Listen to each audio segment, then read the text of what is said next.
So, welcome to another edition of Ozarks Voices, the Oral History Project at the Missouri State Universities. My name is Tom Peters. I'm the Dean of Libraries at MSU. Today's date is Friday, November 9th, 2018.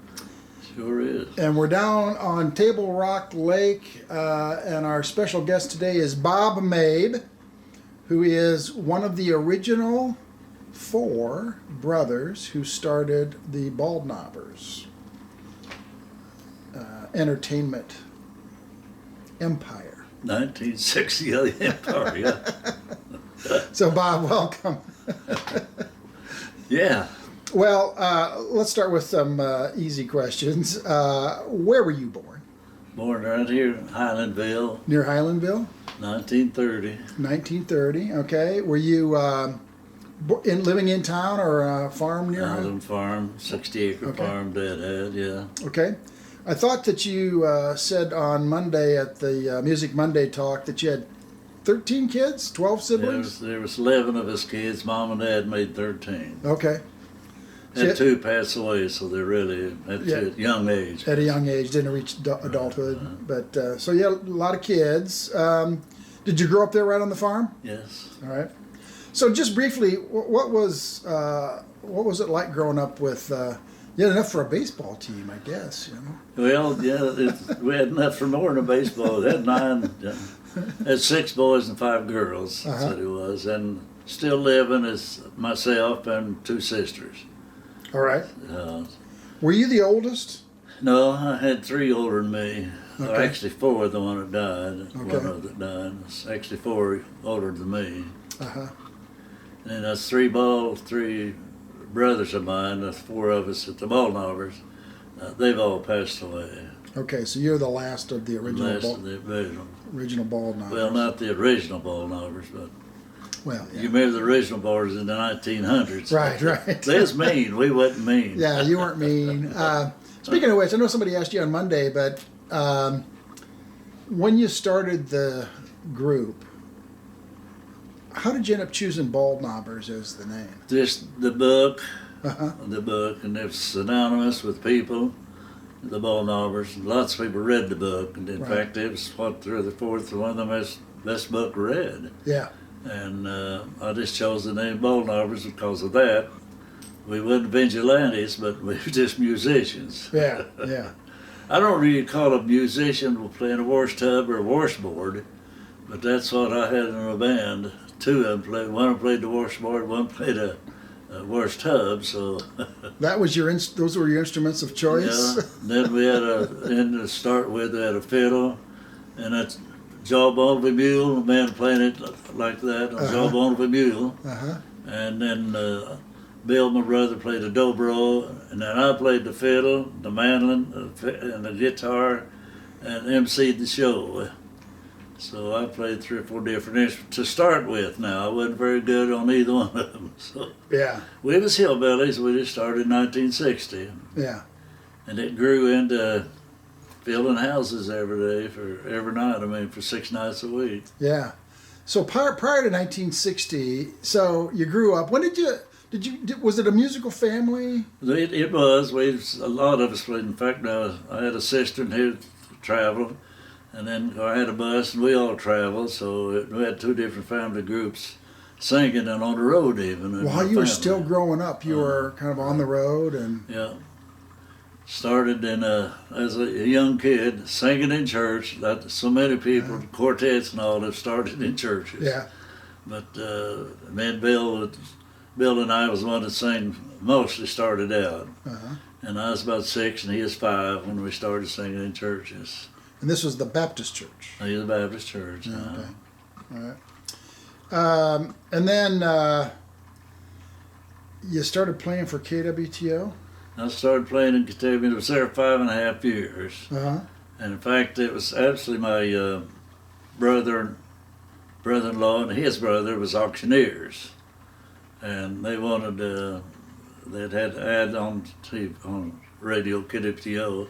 Uh-huh. So they let me do the music and for advertising their auction barn. And this was Blancett auction? Blacksett. Yeah. My sister married a Blancett. Uh-huh.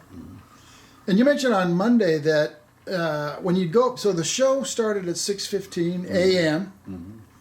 and it was a 15-minute show. Uh-huh. So you'd play live Right. for 15 minutes and sing. Yes. Tried to sing. It's early in the morning. It's a little hard to hear your voice. Yeah, you mentioned how do you limber up your voice for Yes. just singing 6:15? Took a lot of vinegar. Is that what you do? Clears your throat some You kind of gargle with vinegar? Yeah. Or- yeah. And it kind of clears your throat. And Yeah. in fact, when I had my show downtown, I'd take a little vinegar before I walked on the stage. Uh-huh. Even at night, just to have a clear voice. It just helps out a little bit, huh? Yeah. Just apple cider vinegar? Or? Yeah, apple cider vinegar. Wow. Okay. One time I took a little too much and ran on the stage and gagging kind of. I did it real fast. And I Coming out your nose or something? Is that a kind of a, do a lot of singers know that a little bit of vinegar will help I out? don't know. I just used it myself, especially that in that early of the morning. Yeah. And then I've led singing in church for 60, 70 years, led singing. So Yeah. I've always used my voice, Yeah. especially when you get married. You really use your voice, you know.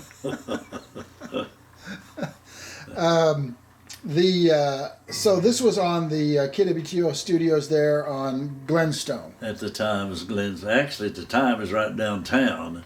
right across from the Shrine Shrine Mosque. Uh-huh. That's where you started. That's Do where you I remember what started. year it was that you started?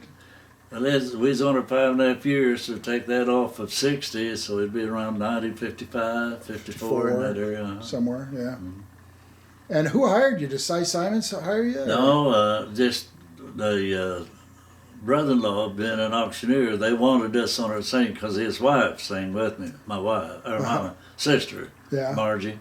She sang with us, so they just took the show and said, I'd rather them do it than still having somebody else on the radio. So they were sponsoring that 15-minute minutes, segment, and they just said, well, I've got family that sing and play, so let's put them on. That's what happened. So when you came on, so were you ever late? I just have to ask. Never was. You were never late. Was late. Never was late. In fact, what I did, I had a truck route for a company, and I sold on the road. So I'd go up in the truck, had my guitar in the truck, and just kept going and got done. I went out and worked, and then after that, Yeah. What'd you sell? everything. We just off our truck. Uh-huh. We just had a warehouse, mostly cigarettes, tobacco, and candy and gum. Oh, yeah, I used to work in one place like that. Did Candy, tobacco, up in Iowa. Yeah. It was called Hagman's Tobacco Company out of Pittsburgh, Pittsburgh, Kansas. And you'd serve, drugstores and places. Any place that you could sell. Yeah. When I was up in Iowa, you had to pay state tax on every packet of Cigarettes you still do, yeah. And they had this machine, so the carton of cigarettes, the machine would slice it open, put the stamps on. Yeah. And that's what I worked at. Yeah, we'd be doing cigarettes, So we had, I think, 6 of us on the road, and then there's 2 or 3 in the warehouse that got the cigarettes all ready, to run them through that stamp machine. Right. Yeah, you just have to get them stamped, and then you could sell them. Yeah. But there's only $1.60 to $1.70 a carton, $1.75 anymore. Now they're $5 a carton now. So I'm glad I wasn't on it now. Yeah. So really, like playing, and you call yourself the Blancett Family Trio? Blancett Trio is what we call ourselves then. Yeah. Okay. And I'd get that picture, Sue, of Hollis and I. And then my Margie and I, and I had an uncle named Hollis Warren, and he was crippled in both legs. And we got a picture here showing that there. If you know. Okay, let me see if I can get this. And that was about 1960. What am I thinking? Of course, we started around 1955 in that area. That picture was. Yeah. I was younger then. Had Hollis played for KWTO quite a while? Yeah, he was on because they really. At one time, he had that polio for his legs. He was bedridden. Yeah, and he learned to play guitar like Chet Atkins. Yeah. The only thing with it is on the air is a lot of times he broke timing because he just learned it laying flat on his back. Yeah. And I loved Hollis so much, and I wanted to. And he said, "Yeah, I'd love to play with you." So he went over, but he played like Chet Atkins and was good at it. Hollis was good at it, but he'd break rhythm. And I'd try to play with him with my guitar, but he'd break so much rhythm, so I just let him play. When he played by himself, I just let him play by himself. Just and when we sang, why, he could stay with us singing, but if he got by himself, it would just be, he'd kind of chop time really bit. Yeah. Well, the reason I ask is, you know, they used to have the KWTO dial. It had ceased publication by the time you were the Blancett Trio. Oh, yeah. But they published it for monthly for about 11 years. And the MSU libraries digitized all of that run of the KWTO dials. And I went through all of them. And Hollis was in a number of those issues. They'd show him lying down and playing the... He was, because they really liked him, because he played good. I mean, he played real good. Yeah. And it was Mom's half-brother. Hollis was Mom's half-brother. But he'd married again. His first wife passed away, or Mom's mom passed away. Yeah. And then he married again, or a younger lady than he was. So they had, I think, 9 or 10 more kids after Mom. Really? Yeah. Wow. Yeah. Hollis' brother and sisters, Yeah. So the three of you played for 5.5 years, KWTO, 3 mornings a week. 3 mornings a week for 5.5 years. Now my sis, she didn't always go with us. A lot of time I did do it by myself even. But then Margie had a thing that get that sign to come on, you know, on the air. Yeah. And she'd stand and wait till that come on, and she'd get.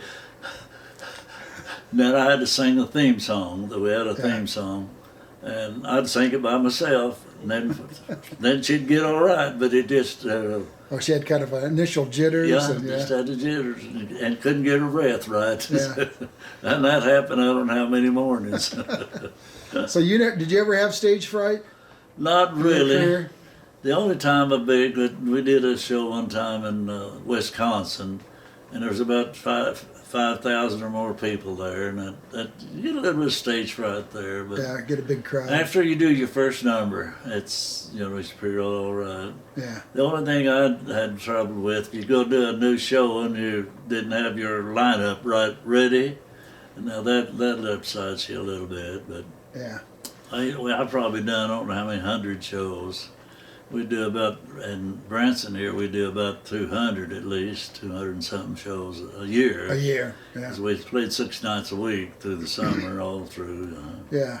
So, and then I had 2 shows. While I was at it, I had 2 different shows. Yeah.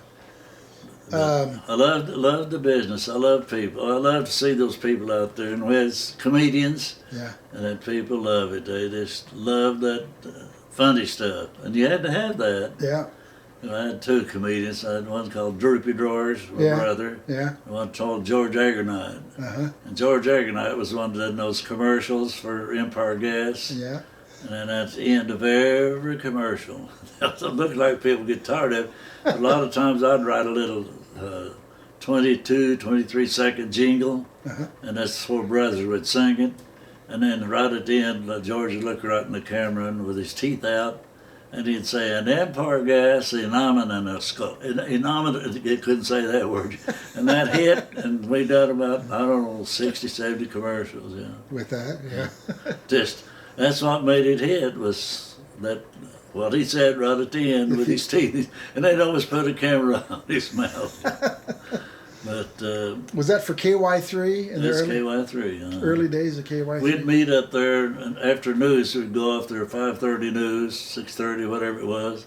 And we had an hour and a half to 2 hours to make 3 commercials. A lot of times it'd take 3 hours to make that commercial. Yeah. Something would happen, come this, and get this and made you. Something would happen that one. Different takes and stuff, yeah. But the guy that owned the gas company was a guy out of Lebanon. He lived over in Lebanon. But he loved our commercials. He really loved them commercials. So back to when you were on KWTO. So you were never late in Never 5.5 was. years, and it was every week, right? Yeah, There was no 3 summer, days a week. no Yeah. summer recess or No. every week. The only thing that was funny one time, and at the same time, I owned a gas station or had one at least in Highlandville, and so we on around Thanksgiving or Christmas we went up and taped our show. Oh. You know, a lot of that was done back in there, and I was in the station one day. The guy pulled in to get gas, and he said, "How in the world? How'd you get home so fast?" He was in Springfield, and I was at Highlandville. Right. How'd you get home so fast? He heard me on the radio in his car, you know, as he drove up to get gas. Yeah. So I'll never forget that. how did that work? So you get there, you'd get unpacked and ready to perform, and then the light would come on. You'd play for 15 minutes straight. Uh-huh. And Well, not straight, because you'd have to advertise You have the a couple- auctioneers. would you have a couple of commercials Yeah. in that 15-minute And they had segment? to tell where their sale was that week or Yeah. next week or whatever. And you wouldn't do that work. It was No, it was somebody would come in and the announcer on one side and another engineer on this side, Like and announcer on this side. yeah. So you'd be in the studio. We'd just be in the studio. Yeah. And one time they took a survey, and you never know it, but said there was over 100,000 people listening to us that morning. Wow. Now, if I'd known that, I might have gotten nervous. Well, I read a story that when Red Foley was doing the Ozark Jubilee, he'd have stage fright. Like the first 30 seconds or Yeah, first minute that's what of he that, had, yeah. he knew it was a nationally broadcast Yeah, it was. television program, and they'd have 9 million viewers watching. And just about every show, that first 30 seconds was real rough for Red. And Si Siman used to have to, he'd be off camera just kind of, calm down. Simon, he was a good guy, Simon was. Yeah. You knew Si? Yeah, oh yeah. Yeah. Did you ever talk to Ralph Foster? Oh yeah. Yeah. He was a grand guy. He just as common everyday guy. Like he and Si Simon, and then there was another Lou. What was his name? Black? Lou Black? Lou Black. Yeah. And he was the one that hurt so bad when they lost the little girl singer, Yeah. Brenda Lee. Yep. When they lost him, Lou Black really was sick over that. Really? Yeah. Yeah. Kind of like Porter was when he lost Dolly. Yeah. Yeah. Yeah.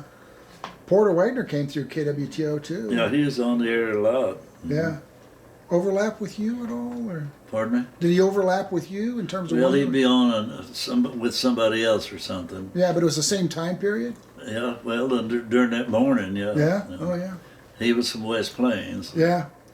So they have like a break room or something in at the KWTO studios, Yeah, you had a break room you could go to. Yeah. and you just kind of hang out, or once you were done 6:30, then I you'd left. take off. Yeah, I left. Yeah. Yeah.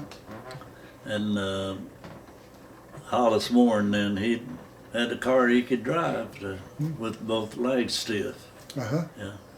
So But he was a good picker. Pretty good singer, Hollis was, too. all right. So how did it all come to the end? To the KWTO. You mentioned that they called you in. They called everybody in. I just told everybody it's doing away with live talent. And they went just like they are now. They have Yeah. mostly singing and money to be made on advertisement whenever, Yeah. And so they gave us a month's notice. A month. Month's notice. Yeah. How'd you feel about that? Well, I liked it, but I had kind of in the back of my mind of starting a show in Branson. Uh-huh. I kind of in the back of my mind to do it, and then when they did that, it just said, "Oh yeah, that's what I want to do anyway: start a show in Branson." And at that time, there's nothing in Branson either. It's Fisherman Town actually, Yeah. with Owens, Yeah. Jim Owens, Those float trips. yeah, and, float trips and all, and Yeah. that of course Table Rock Dam then was built in what 57, wasn't it? Yeah. And So there- it was just kind of wilderness. Huh? Oh, yeah. Yeah. now I never had been here before that lake was there, so I'd kind of like to see the bottom of it now, but I ain't gonna go down there. Yeah. that I just when that all came about, we started playing, and of course at that time I worked. Well, the three places that started major was the Baldknobbers, and then Shepherd Hills Farm, Yeah. and Silver Dollar City. They all three started in 1960. Yeah. But now in '59, I thought I read that you were performing down in the old city hall up above. I had been down there, but that was in '60, all right. That was '60? 1960. Right. Now, I've seen some advertising where we started in '59, but we really started in 1960. Yeah. And I've always tried to tell the absolute truth. I didn't want somebody coming back home and saying that. So was this spring of '60 that you? Spring of 1960. And how you said you always had in the back of your mind to start a show. Where'd that idea come from? Did you? Just I love music. Yeah. And you thought, well, there's all these people down here fishing, and you know. Loved entertainment. And there was a lot of people being for fishing, all right. Yeah. But not like it is naturally now. But yeah. Because then that started. The Silver Dollar City started bigger. Now Silver Dollar City was there before that. Yeah. But they started calling it Silver Dollar City then in 1960. I mean, that Marvel Cave, tours of Marvel Cave go way back to Yeah, the late 19th century. And we had done other things in there too, and I'd been down in the cave entertaining. Really? You'd played down in the cave? Played down before we even started the Baldknobbers, or before it's even on the radio. Well, probably on the radio, and then they'd do that of a day or so. Yeah. But we've been down at, they had square dancing down in there. Yeah. And I did, we'd have two sets going to fair, and it's about 40-some degrees down there, and boy, your fingers get hurting. Yeah. But would it affect your voice too, being down? Not really. Yeah. Of course, we didn't sing. It just was done for the square dancing. Just for playing. Yeah. Then you get done, they'd have a 5-minute set a lot of times. And boy, your fingers will get sore, and then they'd have another one. And then we carried the instruments down, and a guy that played the big bow fiddle, stand-up bass. Yeah. And we'd carry that down. At that time, now you walk out. Yeah. And walk down, but then you walk out. Yeah. And back then, you had to come back up those steps. Have you ever been down in there? It's been years, but I know in the old days you came down and you had to go back up. The same way, and I'd carry the front of that bass, and he carried the back of it, my guitar, and we'd go down there to play music. Yeah. So no electricity, no amplification? No, down in there. No, you didn't need it though down in there. Did you like playing in caves with the acoustics Well, the good? only thing is cold. Yeah. I didn't mind playing it, but just the cold hurt your hands so bad. Yeah. Yeah. But we had a lot of fun at it, watching them square dance. Yeah. People liked it, the idea of, like square dancing in a cave. Now that's before it was Silver Dollar City. Yeah. Yeah. So I've been with it when it all started. Yeah. So 1960, you start up, then you were like the first band to play at Silver Dollar City too. Yes. Oh yeah. When it got started as Silver Dollar City. We'd play, what we'd do, we'd play at daytime out there, and then nights, of course, in our theater. Yeah. But then, and then, of course, played in that Shepherd Hills play, too. Yeah. And that was 1960. We played the music for the square dance scene they had there. Uh-huh. And then my brother would play Uncle Ike, and then I played the part of the sheriff after we get down to the music part. Uh-huh. And we played there, but it's only about 2 years because our show started growing, and we needed to be at our theater. Yeah. So the theater, it's almost directly across from the Presley place. That was 68 when you built that? We built in 68, started playing on the Strip. Then. Yeah, okay. But we'd been downtown. Before then, you'd been downtown. Downtown first. And then you were in a roller rink? They had a roller rink, and the guy that had the roller rink, the city's making him tear it down. Yeah. And I went to, what was his name? He used to referee basketball. So I went to him at City Fathers, and I said, hey, we had just a place up on the Strip, just right across on Taneycomo Lake, and we could only seat about 200 and something, so we started filling that up. So that, roller rinks along. Yeah. And I thought, well, we could play in that. So I went to the guy, and he stopped at his place, and he was in there turning it down at the time. Uh-huh. And Virgil Taylor. And I said, Virgil, if we could get this place and not tear it down? Would you? Oh, would I? I'd love to, yeah. So I talked to this guy, and he said, well, I'll let you know. We'll have a meeting and let you know. And he said, well, what you guys are going to do will help pull people downtown Branson. So I said, yeah, we'll let it stay and use it. So we used it for about 7 years after we'd played a couple of places downtown. Yeah. So where was the roller rink? It's down on Lake Taneycomo. Oh, okay. Yeah, you could go plumb on down where the city is now, and then Yeah. turn a little bit left, and right an open space there. We could park cars and everything. Had a good place to play. Has the building come down since? Or? Yeah, it's right after we left. Well, there's another guy going to try to play in it, and they never did draw a crowd, so Yeah. they gave it up and they tore it down. Tore it down. Yeah. All right. So you mentioned on Monday that you tour as well. Well, oh yeah, we travel the roads. Yeah. How would that? Would you tour in the winter months or Just the winter months. just the winter months? So It started out, of course, to get it built up in the area. We'd play from the last Saturday in April to the last Saturday in October. okay, that was Then we'd take a week that was off. the season. Yeah, that was the season. Yeah. And then we'd have our shows booked for the winter, and we'd be booked solid for every weekend on the road. Uh-huh. So we'd take 1 week off, and then we'd start traveling and do from 3 to 2. Most of the time I just wanted to do it Friday and Saturday night. Uh-huh. And once in a while I've booked it back to Wednesday, Thursday, Friday, and Saturday a couple of times, but Yeah. most times I just wanted 2 shows. Makes a lot of time Yeah. on the road. And we traveled as far as we've been as far as Florida south, and Really? as far as Minnesota north, and Iowa, and east we'd go to as far as Kansas, Dodge City, Yeah. and as far west as Texas, down south in Texas. We've been all over. Yeah. So In a we bus. do about 30, 40 shows in the winter Yeah.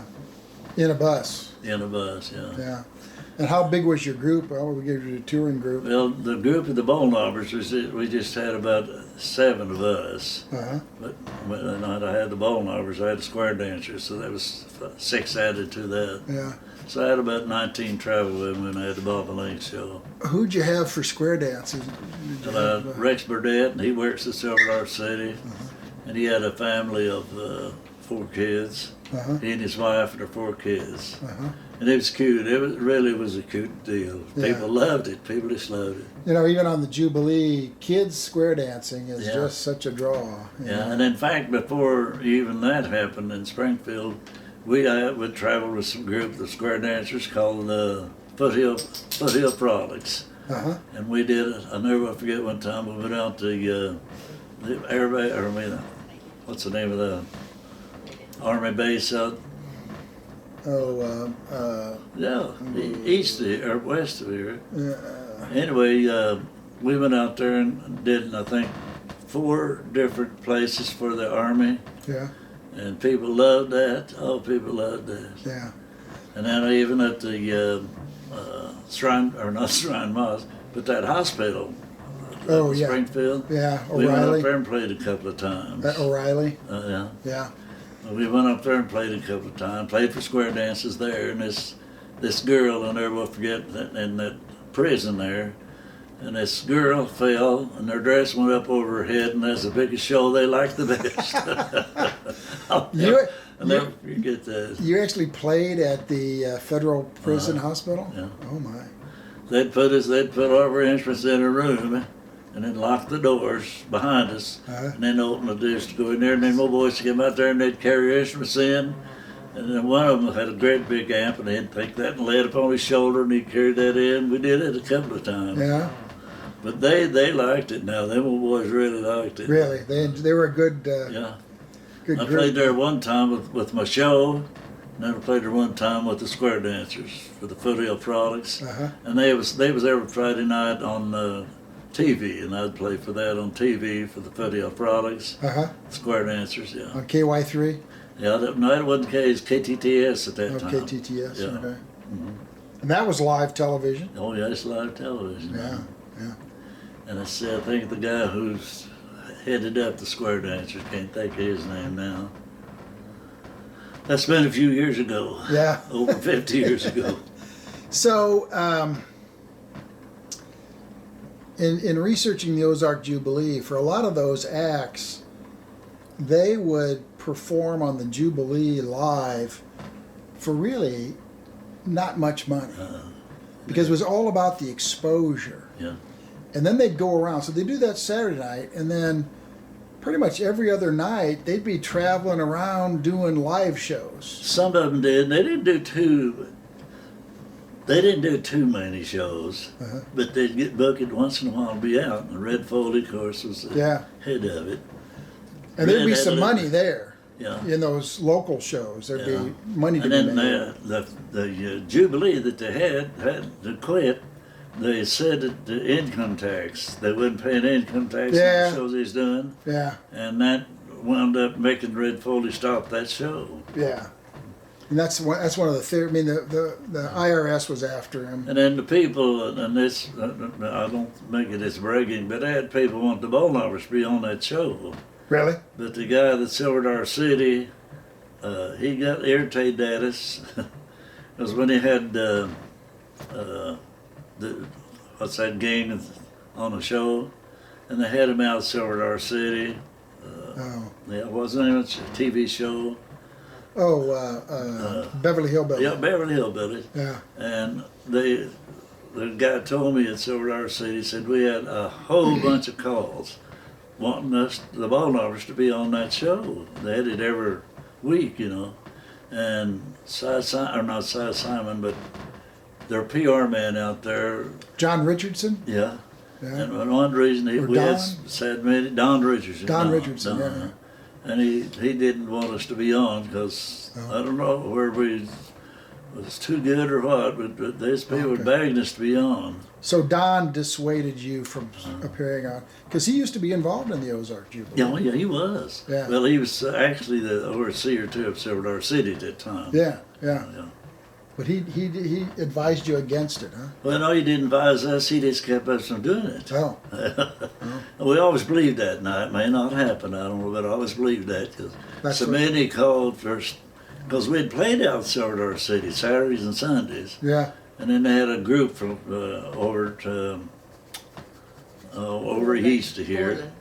Fordland Honor Camp, and those guys would come over and play, and they'd all been in trouble, you know, been in jail and all that. And they's great guys. We'd play an hour and they'd play an hour. We'd come watch them, they'd come watch us. And there was a couple of them just was pretty good singers. So one time, Jack Hersing, the owner of Silver Dollar City, told me in one day and was talking and said, Bob, these guys play so good and all, and Jim Hames was his name, and could play a fiddle. I mean, he could get right back and cheer you back everything. He could play the fiddle, play the guitar, whatever.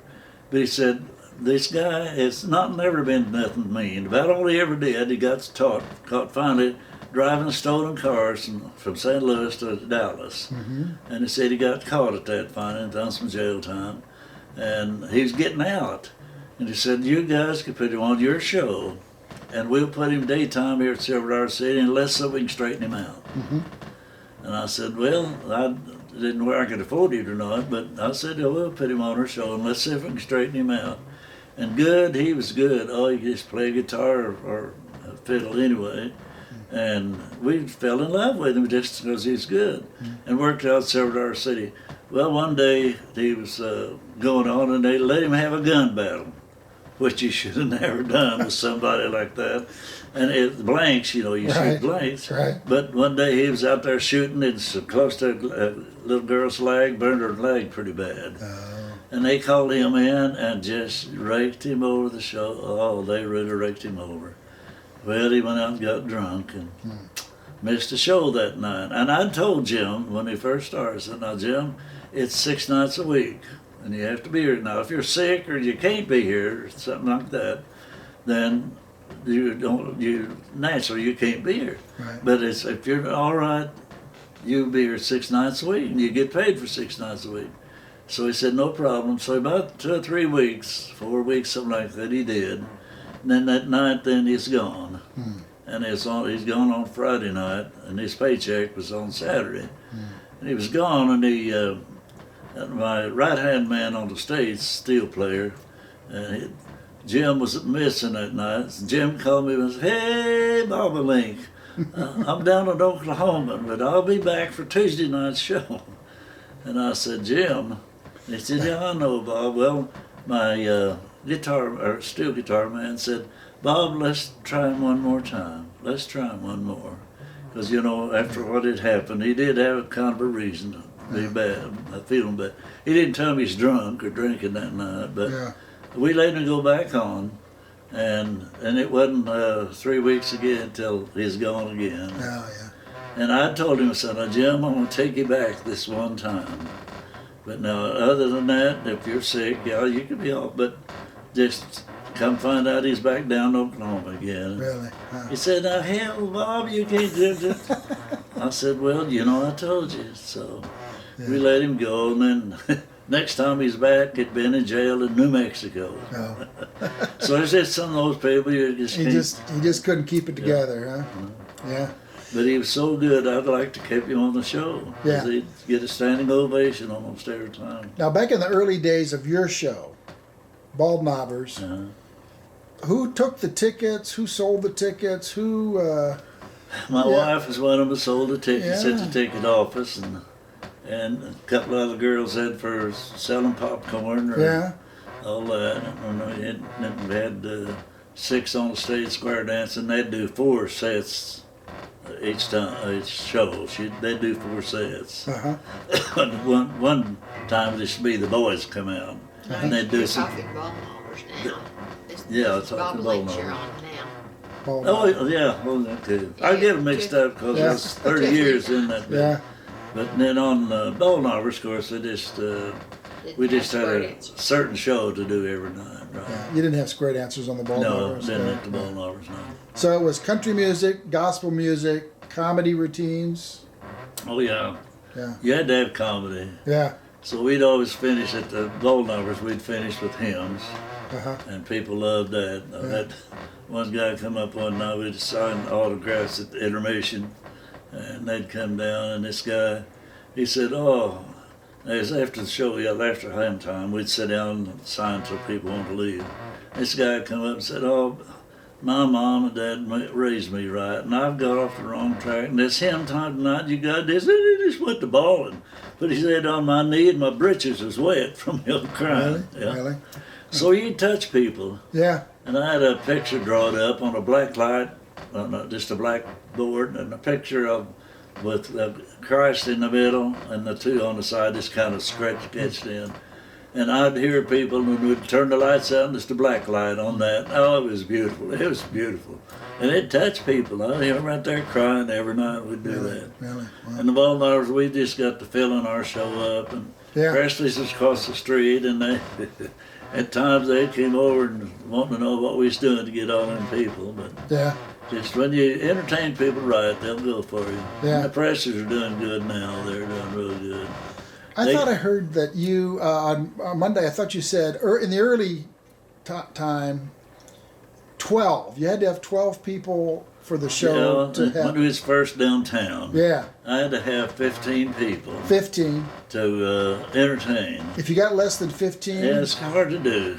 It's hard to do. But that one night, this people from Highway, and they said, "We have heard about you guys, and we couldn't get, we just down where we could get down, and we want to just please," and Abe said, "I'll pay you extra." I said, "Well, no, I wouldn't let you do that." So we done a show for 15. The only time we ever was that short a crowd. Yeah. The only time. Yeah. And then as your popularity grew, and you got your own place there on 76, and you kept adding on. Yeah, we had it on 76. Yeah. How big did it get? Yeah, we started with 900 seats. Then we went to 1,400. Yeah. And then they remodeled it some way, and I don't think they had any more seats after I left. Okay. Yeah. So 1,400 seats, that's a crowd. Yeah, it's a good crowd, and we'd fill it. Well, sometimes we'd fill it almost twice. Really? On Saturday nights. Yeah. Really? Do 2 shows? Yeah. And that's hard to do 2 shows. Really? It is. It's hard. Hard on your voice and remembering, you got your show to do, but You think now, did we do this already? Yeah. And we did, but it was the first show. So. Right. So they all blend together after a while. Yeah, it did. It got to be where it's kind of. Any memorable incidents that happened during the show? Oh, yeah, could mention them all night, I guess. Like I said up there Monday, I just got started when they had me to quit up there. Yeah. Oh, there's so many things happening. Beautiful people. And after I left then, I just couldn't do it. I love the Lord, and I never did want to change from that, ever. Yeah. Because there's a mansion up there that you want to go to. And I didn't want that to bother me in that show. But after I left, they had a lot of trouble. They one night, somebody's telling me that 3 women in there got their drunk, and they was running around and they tried to get them to put them out. Yeah. They couldn't catch them. And they just run, how I'd run the show. Oh my! Right. And that never did happen when I was there in the 20 years that I was there. So you were there for 20 years. 20 years and over the other 10. Yeah. Now I got retarded. It was kind of time. I don't know. People are. It's not as easy to get along in a business like that as used to. And I never fired anybody in the 30 years. I never fired anybody. But I've had them to come and quit, do other jobs that want to go on farther, move away or whatever. Yeah. But it had very little changing in my show. How about as Branson developed? How did you think about that when the people coming in from the outside, Andy Williams? We started getting so many people in. Then they started more shows. We had been in business 6 years before a Drennan guy named Drennan, and he built where the Preston's is. He built a flat floor in his theater, and his son was about 6'7" tall, a big old boy, and he married one of the Presley girls, and they got into it, and I guess got into it heavy enough that the Presleys bought Drennan out, and the Drennan married their oldest girl, and I couldn't see why that would happen being in the family, but Presleys didn't buy. Now, of course, they won't tell you that now. Yeah. Because they're one of the boys' wives from the Presleys. She worked for the Chamber of Commerce, and she spoke one day at the Lions Club, and back then I belonged to Lions. She came over and she was speaking that day and talking about that the show was theirs. It was the Presleys at all time. I said, I went over, side up against her. I said, "Now, who started in Branson?" Well, she said, "I don't tell that. I don't have to tell." Now, we laughed together about it, but they've always done that. The Presleys say they started that business there at the show. But Drennan's played the first 2 years in that flat floor. It was actually the Drennan, And the Presleys played, Herkimer played the comedian, and one of the others, let's see which one, does some singing. Then they had an MC, he was a real good MC, and he got mad at him, wanted to come over and work for me, but we just never made connections right. Yeah. But Presley started 2 years after. So the Baldknobbers had come out, was on the strip then by the time they took over. And then they always said they was first, but we was there the same year that they took over. Yeah. So when it's in season, what's kind of a typical day? Would you practice in the afternoon? No, we had your show down pat. Yeah. When we got on the road, we would change our show. And we'd change our show number or two as we was doing our show on the road. We'd change numbers then, so it wouldn't be the same show as last year. Right. The only thing is, there'd be a lot of people there. Some of the jokes they want to hear again. Yeah. My brother George had a joke that people wanted every year, so we told that joke pretty well every year for a long, long while. But I had another brother then that Jim played Droopy Drawers, and he said Jim wasn't funny. this didn't get to be funny for about 5 or 6 years. And finally he got to doing some things that people liked him just as much as did George. George would tell the jokes, but Droop just played over and it was funny antics. He fell off stage one time. He didn't speak much, right? No, he didn't. Yeah. He'd get up and somebody'd say, why don't the Droops? And he'd get up and like, just like he's talking. But they liked him that way, Droop, yeah. But the way he carried on that washboard, that's what he played, the washboard. Yeah. But he'd do antics over there. The whole thing is that people would say, and I've had several people say, I wish your comedians wouldn't be on when you're telling about the brand. I'd talk, and say a lot of things about Branson and all this there. And they said, we just, and then people many times say, we don't understand you. Well, it's watching them. Oh. And that it makes a difference. And I went over to Bob-O-Links then, why nobody did that, and they understood me a lot better there. Yeah. So tell us a little bit about the Bob-O-Links. Well, Bob-O-Links started, how we started it is after I left the Baldknobbers. This is about 1980? Oh, I wanted to die, actually I did. And it's kind of a bad deal over the Baldknobbers. My brother Lyle, of course part of this you don't have to tell, but he got to drinking and he could come on the stage tonight. One night he just so drunk he couldn't even tell his jokes. And I went 2 or 3 weeks before I said anything. And I went on and cried all night that night because I'm a tender-hearted person. Because I know he's going to ruin the ball. I know he's going to ruin them for me. So after 2 weeks, and I called the boys in, or kept them after show one night, and I said, boys, we're going to have to do something. And they said, what do you mean? I said, well, Lyle, what you did the other night, and it's really bad. Some people are talking about it, and I just can't do it with you here. They said, well, what do you want to do? And I said, well, I'll sell out to you. And I told them I'd sell out, and they said, what do you want? And I said, well, I'll tell you what I'll do. And I said, for 5 years, you pay me like I was here for 5 years, and then after 5 years, I'm out. And George, the one who's drinking, said, well, that's too much, Bob. So then Droopy jumped in and said, well, let's buy Lyle out, and you stay. And then it hit the fan, so I said, I called a meeting. I said, this drop it right now, drop it right now. And you know what I've said now, what I'd work for and I'd stay, or get out. And so I said, just take 2 weeks. Think it over, come back. So they agreed then. But then Lyle got so bad they had to get him out after I left. And it was kind of sad. Now they've went down, of course, lost everything now. So I went over, of course, went the Bob-O-Links, started that show, and then after 10 years it got out. But I had the Osmonds in there, you know, and they're good entertainers. So. Then Jim and them run it about 15 years. And then they sold out the guy that has it now. They still pay me every week, every month, I mean. And the guy that's in there now, I don't know if you've seen him or not, but I haven't seen it, no. They're good people. Is it pretty good? The guy that bought it, they're good. Pretty good show. So do you own that building then? I still till they pay me off, till they pay me off.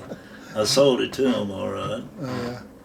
But then with Bob-O-Links, how we started is we had a guy from Pittsburgh, Kansas, or not Pittsburgh, but over in Kansas. And he said, Bob, let's go after I was out. And I was at home, and he knew I was in real trouble. We owned a motel together called Silver Slipper. And he said, I've never been to Nashville. Would you go with me tonight? And I said, well, I'm not doing anything. I did go up. Her folks had a big farm, 240 acres up by Highlandville. And I went there and sowed grass seed, and I'd run a bush hog and cut all the weeds and all down for my father-in-law. And he kind of proud of that. I was off, didn't have to do anything. So I said, yeah, I'll go with you. So we went down, drove a couple of cars, his and mine. We stayed, how long did we stay? 3 or 4 days, I guess. And then they had a show on the street, on the lot there. And they'd come on, they'd do a song, just do a verse, a chorus, and then go off like Ernest Tubb. Come out and do like another person. Just come out And I liked that. Just kind of a street concert Yeah. or something, right? And I thought, well, you know what, if I go back home, I want to build another show. Uh-huh. And that's what happened. I went down and did that and came home, and she got mad and got plumb tired of me talking about what I was going to do, and I got back home. It's my wife, Sue, by the way. I don't know if I told you. We met, yeah. You'd think she'd be living here. Ought to be my wife. Yeah. So I came back and I went down to, got to thinking about what I could do and where we could be. And there was an old house on that place, and the guy in one room had a liquor store in it. And so I went to the people that owned it, and he said, how much would you take for that house? And I don't remember now, but I offered him less than what he wanted, and he sold it to me. Well, about 3 or 4 days later, a guy come to me and said, I was going to buy that. Said, I'll give you $20,000 to back out. I said, no, I've done got in my head to build a show now. And this is on 76? On that where it's at, where Bob-O-Links or where the Clay Cooper is now. Uh-huh. Yeah.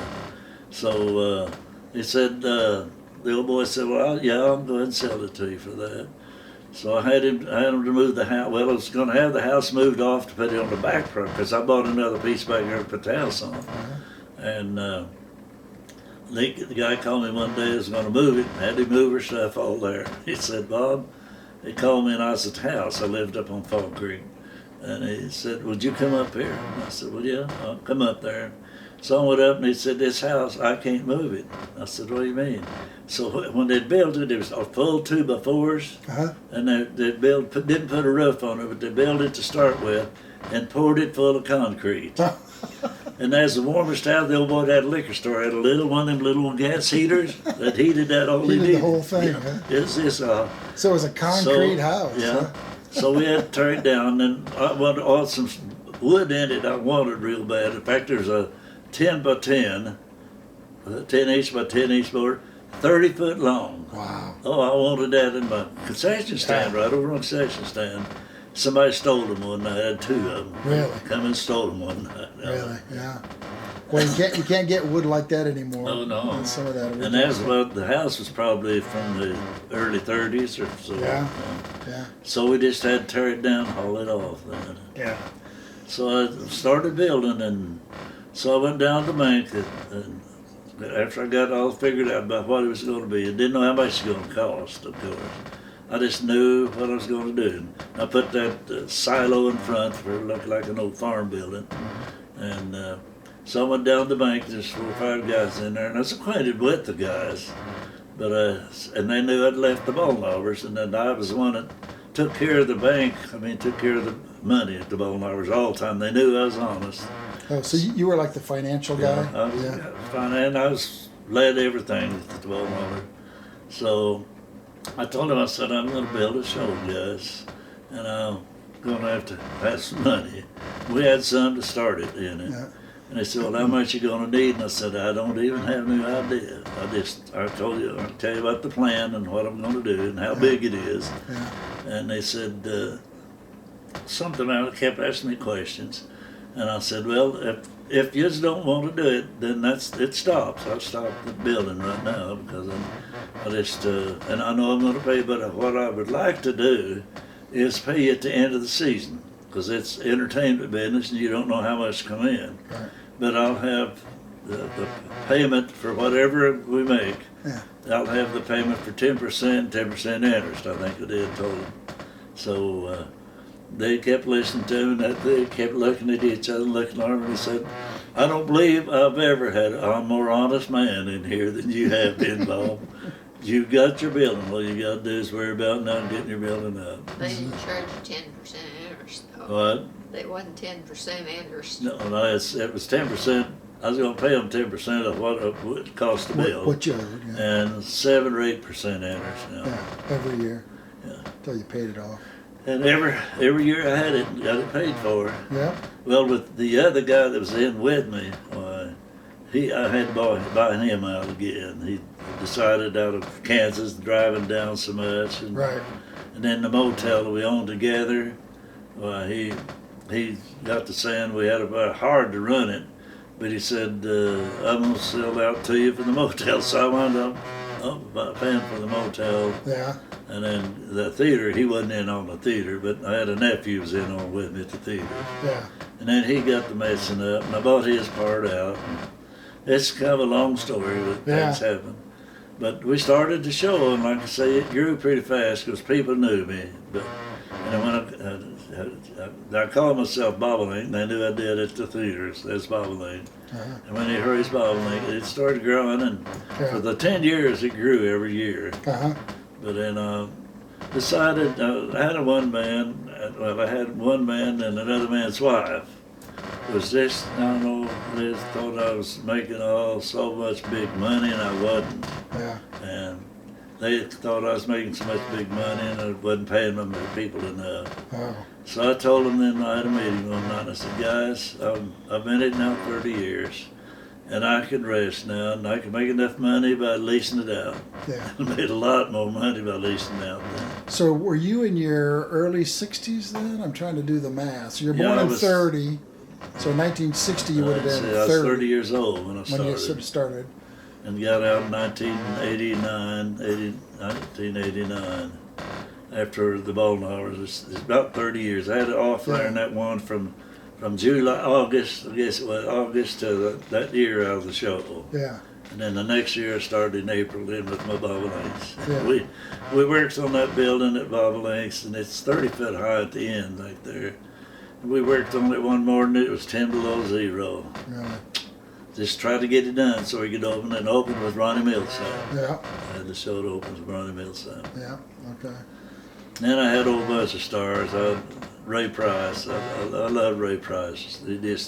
I know he drank quite a lot, but I love it. He'd get there, and there was one time that they had to go through a booker. So this guy that called about him, or just called Ray, and this guy said, "No, you have to go through me." And Ray said, "You send me a contract. I'll be at your theater." He said he didn't really drink much. That it's his band that drank.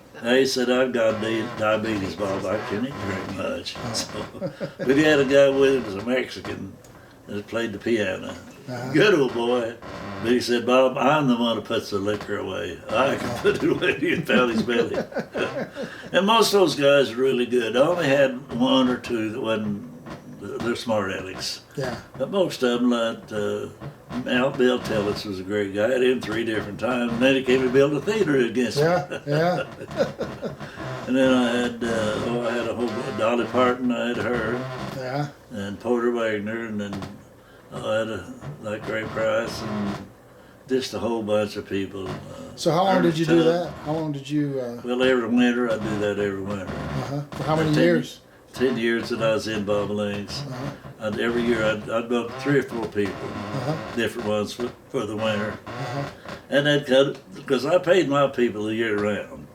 Most of them when they closed, when they closed, they didn't pay them. Yeah. But I paid mine their salary the year round. Okay. So, another question I had is, did you make recordings at all? Yeah, I've got some records yet around here. Yeah. Where'd you make those? In Springfield, I had a guy named, what's his name? Joe Higgins. Joe Higgins. Aardvark. Aardvark Record Company out of Springfield. He'd come down to the theater and we'd make it. Yeah. And then he got to be a moment later on. Joe Higgins. Did those work out pretty well? Oh, we sold a lot of records, sold a lot of them.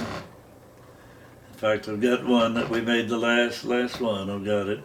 I don't know how to even run my TV over there. But no. My son's a doctor. My son in town's a doctor. Yeah. Of course, he knows that when he comes out, I have to have him hook it up right for him. But we made tapes, so I've got tapes from way back. The old 8-track cassette. Yeah. I've got 8-track player out there. Yeah. Any cassette tapes? Or? Yeah, I've got cassette. I have cassettes. Yeah. A whole bunch. I've got a whole shelf out there full of albums and tapes and cassette tapes. And now then the other kind, big. So I've got all that out there still yet. But I always say this: that the Lord has been good to me. I don't deserve what I've got, but the Lord's been good to me. And the brothers, like I say, they didn't do it right, and they lost the theater. It's tore down now. It's plumb down to the ground. Yeah. They had a beautiful front put on it after I left, and oh, I hate to see that tore down. Just a beautiful front on it. Yeah. And the guy that's bought it now, it sold at it sold over the courthouse steps, the building. Really. I made cried about that too, because I put a lot of long hours getting that building all built. And Yeah. the shows that we did for 20 years. Tough to see it happen. Yeah, tough to see it happen. Settled and laying flat on the ground now. Yeah. Yeah. And we'd build on twice, or built and then built again Yeah. on it to have more. And then they built just the front on it and the back on it for dressing rooms, bigger dressing rooms. And back then we had the Baldknobbers to start with. It's mostly us men. We just need one dressing room. Yeah. Yeah. So now they had more girls than hired. Yeah. But she didn't want me to hire girls, so You always no, had that's girls. my sister sang on it. Her and my brother-in-law. Yeah. He was a preacher, Tom Blue, Yeah. and he sang a long time. My brother-in-law and my sis. So we're going up tonight. Bill, my brother, his wife's still living, and they live in Nixon. And Joanne lives just close there. And so every other week I go up and take them out and feed them. So we're going up tonight to feed them, both of them.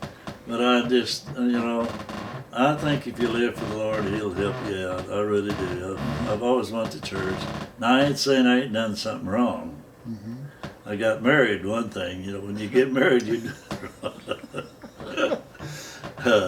Sue's been taking this so quietly. I just tell things. You do things to make people laugh. Yeah.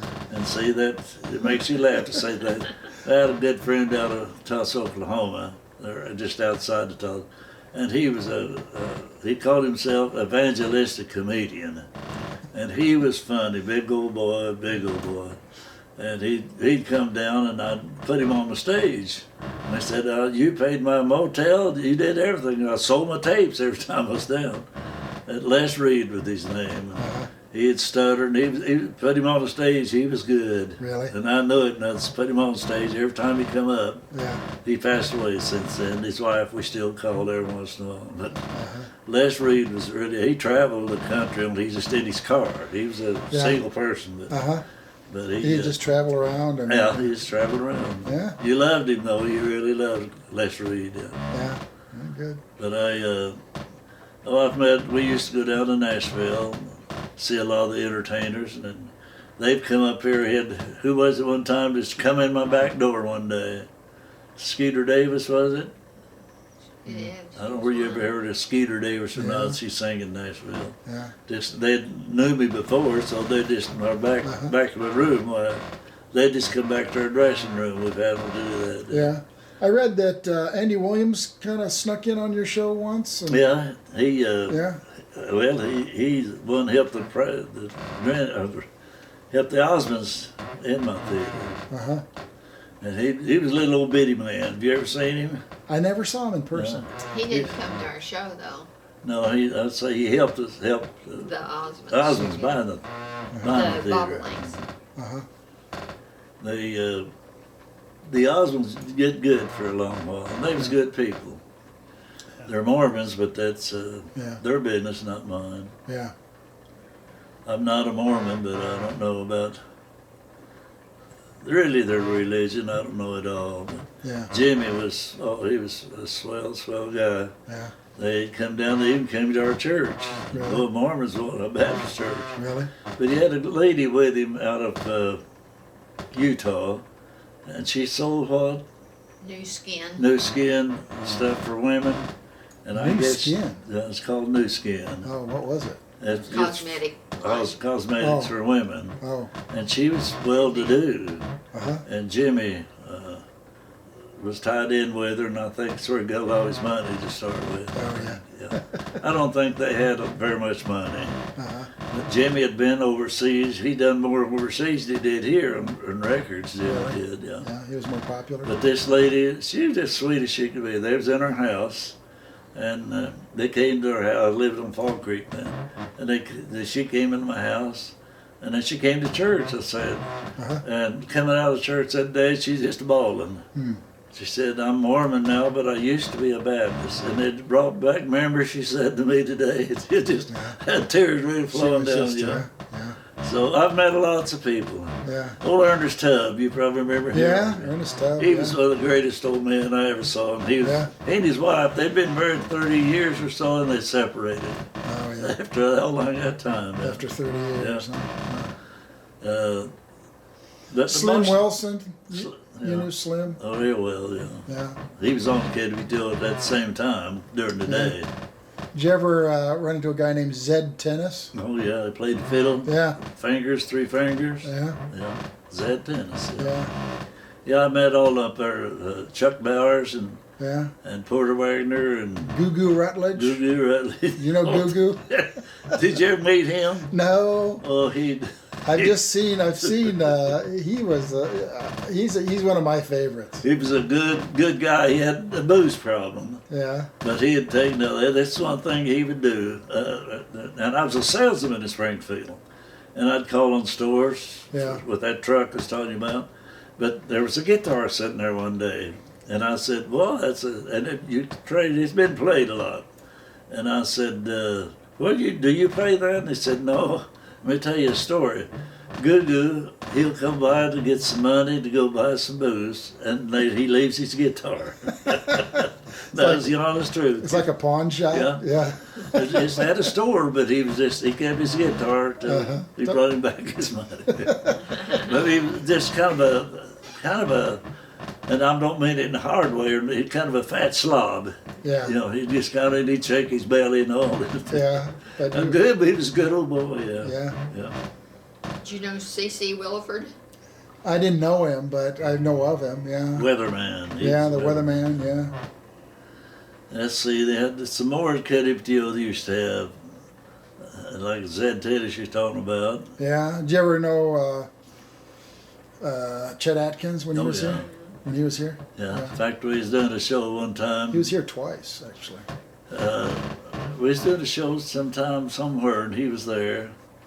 And he said he was on KWTO. Yeah. Twice. And they fired him the first time, and then he came back. And he came back, and then up there one day we done our show, and then afterwards he was there, talked to him. And he said, "I don't know where it makes it or not, but they've offered me a job down at Grand Ole Opry." Yeah. So that's when he went down there then. Second time he came back, it was with Mother Maybelle Carter and family. the Carter sisters. And then Did you ever meet them? Yeah. Yeah. Johnny Cash then married Carter. Yeah. In fact, Johnny wasn't that good a singer.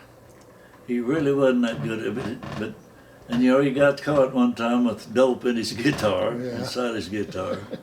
But his brother Tommy, I don't know if you ever knew him or not. I think I did remember. Yes, Tommy was a lot better singer than he was, but he just made that. And like I say, booze and his guitar made him famous. Yeah. That's really what made him famous. Yeah. That booze and his guitar. No, I've caught up with all that back in there. And like I say, I was around more than my brothers. I did all the business for the Baldknobbers, all the business. Yeah. Neither one of them done it. They lived in Nixon. I'd moved to Branson so I could be here. And so I did all the business. They might help a little bit, put out some brochures. Right. But they hardly. But you were the main business. Yeah, they'd come down, do the show, go home. Same way with going on road shows. I'd drive the bus, and neither one of them would drive the bus. Huh. And they'd all say, after a show, we'd be in Iowa or Michigan or somewhere, "Well, we've already taken our sleeping pills, so I wasn't going to let them drive with some sleeping pills." So I've driven many, many times. In fact, my son that's a doctor was born, and we'd got in Iowa that night to do a show, and it was going on up to North Michigan or somewhere. Yeah. And she called me and said, "Bob, I'm having pains, and you need to come home." I said, "Sue, we've got 2 shows to do up here, and there ain't no way that I could leave, and I'm the MC of the show, and I'll do all the setting up, everything, getting ready." He said, "You'll just have to wait." said, you're just going to have to wait. That's what he said. So we did that show Friday night, then went on up into Michigan, wherever it was, and did show that night, and I got home. I lived up on Fall Creek. Got home at 7 that morning, went in and washed my face in some cold water, and went over to the hospital. The doc come and said, Bob, you got you a big boy. But I got there in time for delivery. And he's a doctor now. There's one of the good doctors here in town. Naturally, I'd say that for him, but Yeah. he's a good kid, really a good boy. Good. He's had trouble with women. His first wife, he had 3 kids with, and she just came to him one day and said, I'm done. I just don't want a want to. divorce. Yeah. And she got to run around with the blackest man I ever seen. He was from what country? You remember what country he's from? One of those islands down there. He Oh. The blackest man. He was a good guy, I guess. had But a lot of money. she went off with him and stayed. They'd go to St. Louis together. But what he did do, she had a bill on a credit card, $7,000, and he got her clear of that. Really? How, I don't know, but he got her clear of it. Huh. And then she lived in a house. I'd bought a house over here after separating, didn't have no husband at the time, so I had bought a house down here. And I put her in it and the kids so they'd have a place to stay. Yeah. So And when then- I was with her, we had the kids a lot. Really? And then when Jeremy had them, well, You he still had have- them, so we probably Still had have the kids then, a huh? little bit more together Yeah. But when they was little. then, like I say, she got to run around, but she married a good guy now, finally. She did settle down and marry a good guy. Uh-huh. And she's good to the kids, so that I was always proud of that. So she gets a week, Jeremy gets a week. And All back and forth. well, got one. He's got one girl that's in college, her second year at UNK, or not UNK, but She's there now. MSU? that's Yeah. MSU. Yeah, good for And him. then he's got a little boy that started school this year. Uh-huh. Put that far apart. Then Well, Isaac, and that's, then Maddie. One's sophomore in Let's see. college. She's doing real good there in college. Good. She's enjoying it? She Yeah. wants to be a doctor. So to be a Yeah. doctor, you get them grades. Yeah. Got all straight A's, I think. Yeah, and good for her. Jeremy, the only she thing. considered a junior, even though it's her second year. Yeah, so she's ahead of schedule. When Jeremy's in college, you have to have good grades to get in to start with. Yeah. But I knew Ashcroft, the governor, he was governor at the time, was a good friend of mine. I knew him well. And so I asked him to kind of help me get in UMKC, 6-year program for Jeremy. Hello. And we got him in that 6-year program. Uh-huh. You go the year round. Well, Jeremy loved it, the doctor's college there in Yeah. UMKC at So Sin he City. came out a physician. Huh? Uh-huh. Yeah. He's a physician, and his grade point average was way high when he got out. The only thing he's bad is with the arithmetic, Oh, math. He was bad in math. Yeah. He had about a 22 in math, Yeah. but he got over a 3-point grade in. Uh-huh. So that helped him get into it Yeah, in college. Good. They won't really take you unless you're above 3-point. Yeah. yeah. And he's been a good kid. He worked hard. He never did even go with the girls till he was almost out of school, high school. Uh-huh. And then we went on a cruise one time, and his family had gone on with us, and his wife then went on. They was together all the time on the boat cruise. Uh-huh. Got back home, and he went up to his school, and then she went up to go to nursing school at the same time. Uh-huh. They finally did and got married, but after having 3 kids, well, she decided that, Huh. I know Jeremy's busy, that's part of it too. Yeah. He was really busy. And Being a physician. the other time now, he don't get home at 7, 8 o'clock at night. Yeah. You know, after you get done and seeing all the patients day, then you got to make a survey of what you did to them that day. You know, Right. Right. I think that's what made her leave. Yeah. They brought the kids out here, and the least one was a year old at the time. And Jeremy's crying, the 2 older kids was crying, and the little was just walking around. And 2 o'clock in the morning, they come out and woke us up, Jeremy, and he's crying. But she said, I don't know what you're crying about. We're just going to separate. So, anyway, that worked out. She finally got her a man. Yeah. But I've had a good life. I can't say anything about it. Sounds like it's been quite a Good experience. wife, good life. My second wife, I had 2, but that's something I didn't want to do. I was a Christian, and I didn't want it. But No, I ain't gonna tell you about all that. Naturally, Yeah. don't need to. But, Yeah, but it's, you know. And she's dead now, of course. She married a guy that was just a atheist, dirty. He lived down in Arkansas and had a dirt floor for a house to live in. And I just hated that she did that. I hated that. But Yeah. she passed away since then. Yeah. Sometimes it don't work out. Yeah. Now I think she's wanting to leave me now, so you know what to do to make people don't. You always had, being an MC, you have to have things to make people laugh out Yeah. there. Yeah. So this guy was telling me about a while ago that traveled around to go he did that, and told lots of jokes on his wife. Well, that's what I do, tell jokes on my wife. And Would you do that in the Bob-O-Links? Yeah. Yeah. And people, you know, they, at least she can't leave you. You know, Yeah. if you tell jokes on her.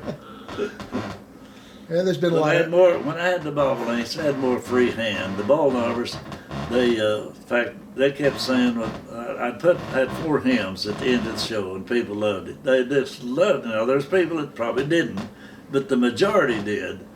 And so the boys asked me one night in a meeting, go ahead, and said, Bob, do you need to mention that about being a Christian and all that? And I said, boys, if I can't do that, I'm not on stage anymore. I want people to be a Christian myself. And I'd made just a little speech at the end of the show to say that.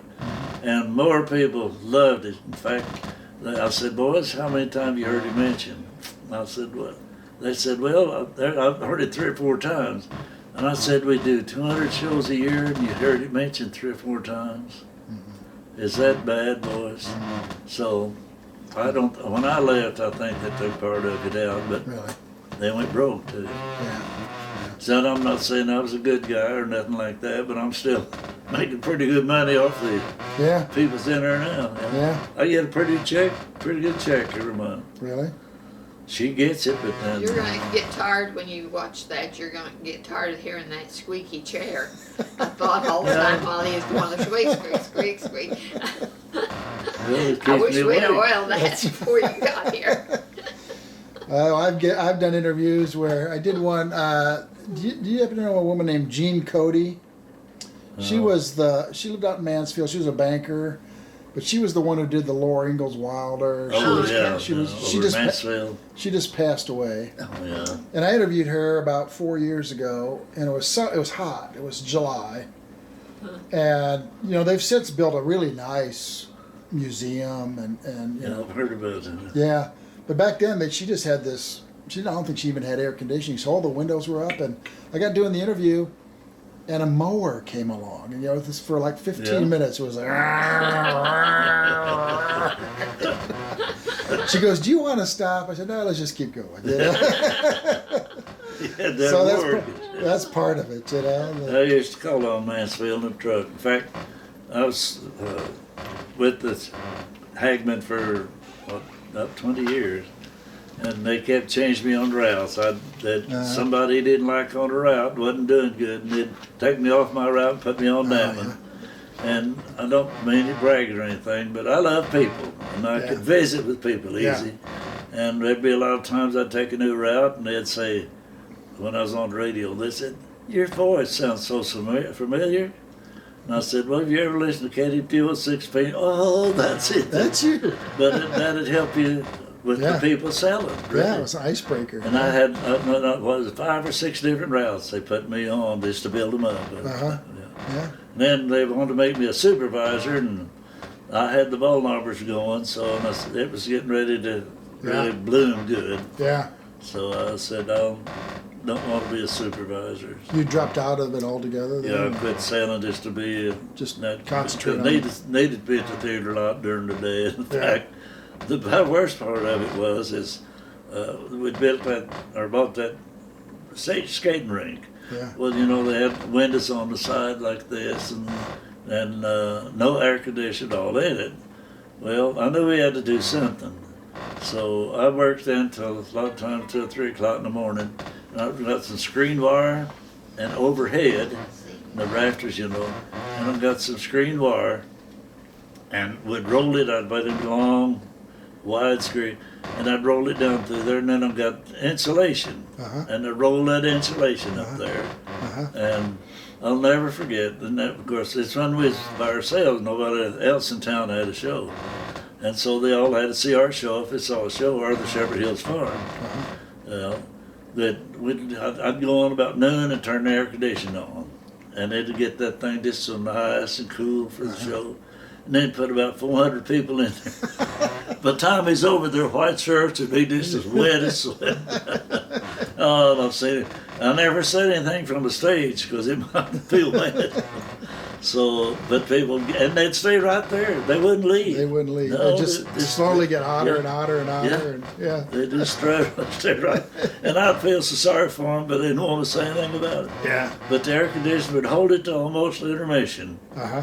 And then after intermission, Then it it would really got hot. start to go And up. we got hot on the stage. Yeah. Oh my, Yeah. them old days, those some good memories, really, some good memories. Yeah. Well, Then Bob, when thanks so much for taking time Yeah. to We tell us built a about new theater then, and I never Betty, thought you about go it. out the back door.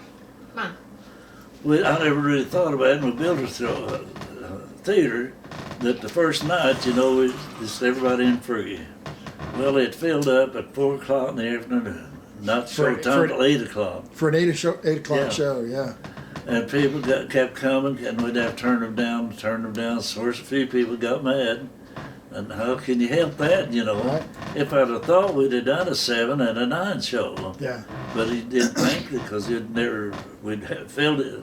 It just didn't know anything where we'd fill it up or Yeah. not. But we only had about 900 and some odd seats, so Yeah. we had 900 people in there about 4:30. Fire marshal gets a little angry if you start packing people in there. Oh yeah, you couldn't do that. They wouldn't let Yeah. So when you did 2 shows, you do 7 and 9. you. Yeah. And how long did the show run? About 2 hours. Yeah. We'd have the first So- show. so you'd have to turn take it a around. 15-minute intermission and then Turn it around. turn around till 10 o'clock, 8 to 10. Yeah. Yeah. Well, actually, I did this on Bob-O-Links when I did it. I started at 8:15 to kind of help the traffic. Because many nights, the traffic group actually stayed right in front of my building, stayed still. Yeah. And I'll never forget one time, like I say, I can think of stuff but one night there's a guy and his little boy there on his 6th birthday. And he asked him where he wanted to go. Well, we had a big hillbilly out in front. Uh-huh. And it's over at Kanakut Camp now. But that big hillbilly, and he loved that hillbilly. And that's the show you want to see. Well, I didn't know this till the second year. The second year, he said the first year, or the second year when he's coming down, he said from Iowa or somewhere that's from. And he kept coming down. His dad told him, he said, when are we going to get there? When are we going to get there? He said, I heard that all the way down. So he said, we got down to Branson and turned 76 to come out. Back then, yeah, you had to get into Branson. So said he got out there, and again he said on 7, when are we going? So he saw that big hill, but he said, there's Bob-O-Links. There's Branson. There's Branson, yeah, there's Branson. He called him Branson. Uh-huh. So after the show, I was talking to him. He said, that kid, really, your show was, the highlight of his career. That's it. Yeah. Last year when we see her on his birthday, and he said, that's the show he's going to see again. He had to see it. But he couldn't remember where that big hillbilly was. And when I went out, then they didn't want it, so I gave it to the camp. And all the kids over there, and they sent me a great big card one day with all their names on them. Yeah. I got that here somewhere. They love it, huh? Yeah. Yeah. Well, thanks again. It's You been bet. good. This has been good. Yeah, And, I love to talk. I made yeah. a living talking that there way. you go. There you go. So, I've used my voice a lot. He got them mixed up several times when he'd talk about Bob-O-Links and and Baldknobbers, Baldknobbers, yeah. and he had the wrong, like when he said his steel guitar player on the Baldknobbers was the lead man. Uh-huh. That's That's- not right. The that's steel the- guitar player on the Bob-O-Links Bob-O-Links. was the lead All right, man. all So right. every time he said that, you'll know that All right. it goes. The steel guitar player goes with the Bob-O-Links. Bob-O-Links. All right. But And he was had a it on good, the he was a Baldknobbers comedian so- too. Uh-huh. He'd play the good steel player. Uh-huh. And on the second portion of the show, like I said, we'd come and just do a half a number. So he come out as a comedian, and he'd have his teeth in his mouth like comedians can do that better than anybody, you know. Like Porter Wagner's guy, what was his name? Anyway, Spec Rhodes, yeah. Yeah, did you ever know Pete Stamper, the comedian? Yeah. He worked for Presley's, or no, who was he worked for? He worked for somebody down there. He was on the Jubilee for a while. Yeah, that's right. Yeah, that's who you're talking. He went over to Renfro Valley. Yeah. I know I went over to the Plumber Show one time. This comedian in there, they had, I don't know what that was there for, but they had a thing across the stage just out here about that high. And so he'd always jump that and come out and then fall, you know what I mean. So he did it wrong and skinned his leg. Oh, he just skinned it from here all the way down. He come out there to me, and of course I knew him. He said, "What'd you do to be funny?" He pulled up his breeches leg and he's skinned all the way down, all the way down. Terry Sanders, you know him? He's a comedian. He was a comedian. He was a good comedian too. We had a bunch of them here in Branson. But who was it? Some show came down and told me one day, he said, "We don't have a comedian, we're not doing as good." But you did have to. So I had two of them at both shows. Had to have some comic relief. Huh? And then when I started Bob-O-Links, I called him Tom Thumbpicket, but he was over there bowling out there when we had a tournament, and he was bowling that, and he had everybody in there in stitches laughing at him. He was just crazy. So I said, Don Kunz's name, I said, "Don, you want a job and be a comedian? I'm starting a show." He said, "Well, Bob, I've never been a comedian before." And I said, "Well, you keep me in there laughing, and that's what I want." So he said, "Well, I'd give it a whirl." "Yeah, I'd give it a whirl." Told him what I'd play him. So we started it. And then he'd come out and do some silly something, and then walk off the stage and leave me hanging over the MC. So that went on about 2 or 3 weeks, and I finally one night kept him after the show. And I said, Tom Thumbpicket, I said, "Tom, we're going to have to do something." He said, "What do you mean?" I said, "Well, you're leaving me holding the bag here. You'll just say something silly, and it's really not funny." And I know, he said, "Well, Bob, I told you that I'd never." And I said, "Yeah, you're trying not to be funny, aren't you?" And so he said, "Well, I'll leave, and I'll get a comedian." I said, "Well, if you're not going to be funny, then I've got to." So he went and got his stuff, packed it up, was walking out toward the door, and my steel player, he said, "Bob, I think you ought to think about it and give him another chance." So I said, "What about it, Pickett?" And he said, "Yeah, that's up to you." So I went back in the office with him, and I said, "Now here's what you got to do. And I've done it now for years, and I know what a comedian is." And I said, "Here's what you got to do." And he started doing it, and then the steel player come out and do his ad.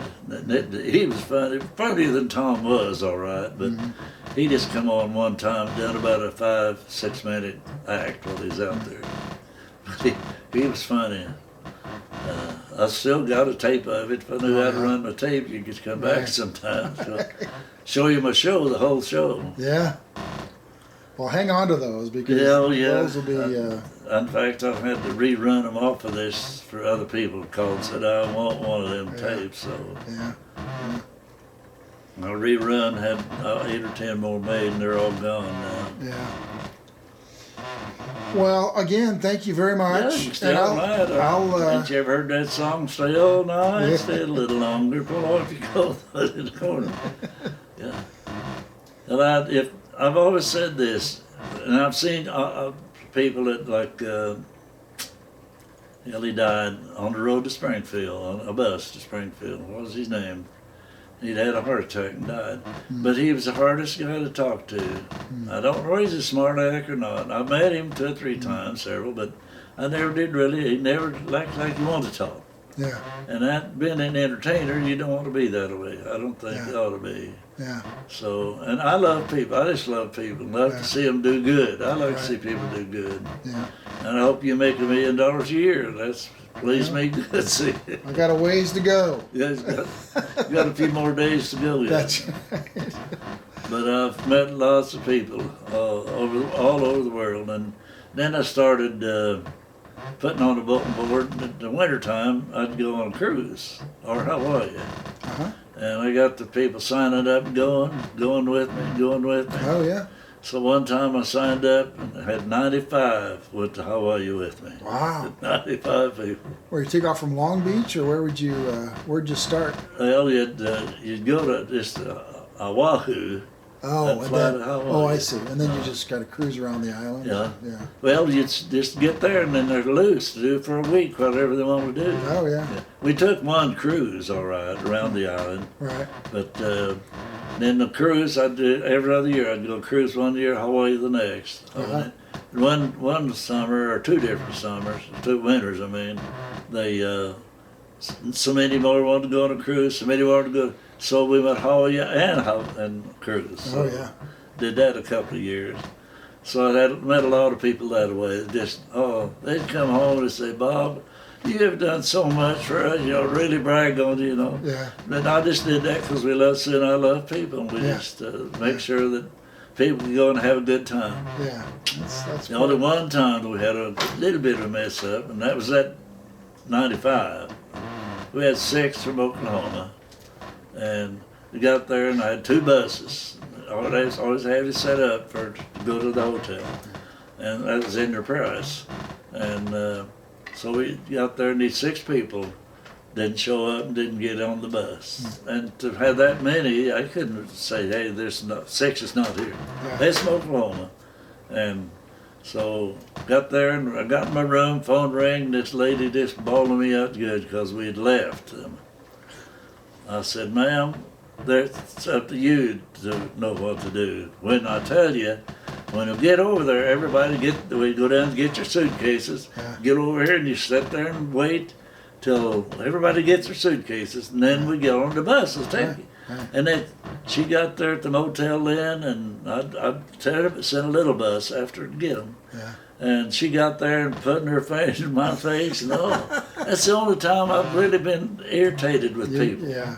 Yeah. And I kind of told her a little bit what she needed to grow up and be somebody to pay attention, Be a big girl, yeah. So, but the time the week was over, they was all right, and drove back. They got on the bus to go back to the airport. They got there on time, huh? And that's really, after all that traveling, that's really the only trouble we ever had with anybody. Hmm. And we did that for 20-some years. They had checked the banjo through, and they had to check it through because it couldn't go through with the regular luggage. But they didn't tell us that they was checking the banjo through. And then when they got there, they told them they had to go to a different place to claim the banjo. And when they went to claim the banjo and got back, we was all gone. Oh. But she blamed us. Yeah. We left them. We run off and left them. Yeah. Have you ever been to Hawaii? I never have. It's a beautiful island. We went about 20 sometimes Yeah. and enjoyed it every time. It's such I smell, it just smells like Really? fruit or something. Tropical, Yeah, yeah. tropical fruit. No. Yeah. The first we went, about 1970 something, and everything was out on the tarmac. You didn't even have a place for the Yeah. to pull in on your Right. bus. So at the time we left, they had a great big thing fixed. All the planes they could unload in that. Right. Right. So that when we started there, when there wasn't much in Hawaii. Yeah. So But there's a lot of people go there now. yeah, it really grew over the years. Uh-huh. Yeah. And the cruises, I love. There wasn't any of the cruise we didn't like. We took the first cruise. He said, well, I won't ever go on another one, so we better just do everything we want to on this cruise because we won't ever go again. And then we kept going every other year. So where would you cruise to? Where would you? Well, Mostly we'd go Caribbean. to the islands, any of the islands you could go to, like, name a few of them, Sue. Oh, Cozumel and St. Yeah. Thomas and Yeah. Aruba, we'd go different areas of the Aruba, Caribbean. we went over there right after that girl was killed, you know, over there. Yeah. But right after that we was there. And then we stopped in Venezuela when we went down there. Yeah, we went to Venezuela before it went bad. And we St. went to the Thomas. Panama The year Canal. that we was at Venezuela on a cruise, it just seemed like, we shouldn't be here. Because the boat docked where you had about 12 miles in town. Yeah. And along the way here stood a man with a rifle. Yeah. And went under an underpass it lasted about 500 feet or something. They had one there at first and the one at the end. And then in town. And after we got in town, why, this kid was taking us around, and what was the guy's name? The King. And they had a gold over the top of it. They showed us that in Venezuela. Now I tried to change the $100 That was bill. Grenada. That's where you're talking about. And then, I went up and asked for some money, That was change, to change in money with their kind of money. And they wanted, Because you had a $100. $100 bill, and he didn't want to try to give him a $100 bill American money, I so didn't- he's going to change a little of it into their money. We just wanted to do something with their money to buy something, but here they come out with $100 worth of their money, a stack of it. And I Yeah. said, no, I don't want to take that. Yeah. But Grenada was Bolivar's casket that you're talking about. That was a Grenada. Oh yeah. he stood over that Then we keys. went to Spain, cruised the Mediterranean Oh, Sea. yeah. We went to Alaska and cruised around Oh, up Alaska. the what do they call it? Inner passage or what do Yeah. they call that? Yeah. But and that's made people like you because they paid, of course, for it, but we just set it up for them. Yeah. And I never made a penny. Well, in fact, I lost money several times. And some people out of St. Louis never did pay me all their money, but Really? it was all right. They was good friends, but I guess they didn't have the money and everything. Yeah. Yeah. But I always run up a little bit short. Yeah. But we set it to where that they could have, when they get there, you're on your own. You just do what you want to do. Yeah. In Hawaii especially. That was So- Wayne on the phone saying they're skirting her trailer next to his mother-in-law, our son. He's putting skirting on a Oh. trailer. Yeah. Yeah. Yeah. And he said, that's not going as fast as I thought it would. So he was going to meet us at Brahms after a while. Okay. All right. On my first wife, I had 3 kids with her, and things went bad. Yeah. Then we've been together over 50 years now. 50 years. Congratulations. Last October 18th was 50 years. Wow. Seems like 100, but then I was... Did you shoot them up or anything? 50 Did you each. go out and whoop it up? No, we didn't do anything. We went out and ate the college Ozarks. Yeah. That's all. His nose was bleeding that day. Keter Yeah, sense- nosebleed. Yeah. Peter set her out. Go to that. That's a good meal. Yeah, Yeah. yeah, it's a good Yeah. meal. And I know Doc over there. I mean, Doc. I know the president, Davis. In fact, you go His around house the corner is right there, Uh-huh. right in that corner, that's his house. That's there. his house. She had said one day, they was up there working one day, and I stopped and talked to her. And she said, we've been on that place out yonder just for there. And she said, I've never had a house of my own. And said, I decided I want a house of my own. Uh-huh. So they come out and bought that house. And they remodeled it from 80s. In fact, the people who lived there, let's see, Green, their name was Green. And there's something about, I don't really ever remember, what's his name, died not too long. But he was a good guy, but that's his daughter, it was his daughter. Oh yeah.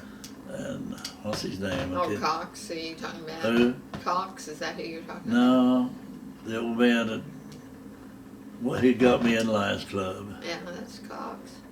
No, Wendell Cox, yeah, it's Wendell Cox, yeah. Yeah. I always just called But it it's Cox. his daughter that lived there, and they remodeled that from A to Z. Really? And they bought it, and they turned around and done it all over. So you really, if you're gonna sell a house, don't never, Oh, do if the anything. people that come in is gonna change it. Just Yeah, make- it was all brand new in there. Yeah. They had just And put they everything still- brand new, and they And tore they it still all did out. it again. They wanted to cut up the bedroom different way, and they Yeah. just, Yeah. and then they had an extra room. It used to be a garage, and they'd made it into a room. And then, of course, you just had, so they just fixed it where looked all right in there. And they're good people. Mr. Davis, Yeah. he's the CEO or the president of the college. Jerry Davis. Jerry, Yeah. he's a good guy, good Yeah. Christian man, good Yeah. Christian, and the college kids just love him out there. Yeah. Thank you very much. You bet.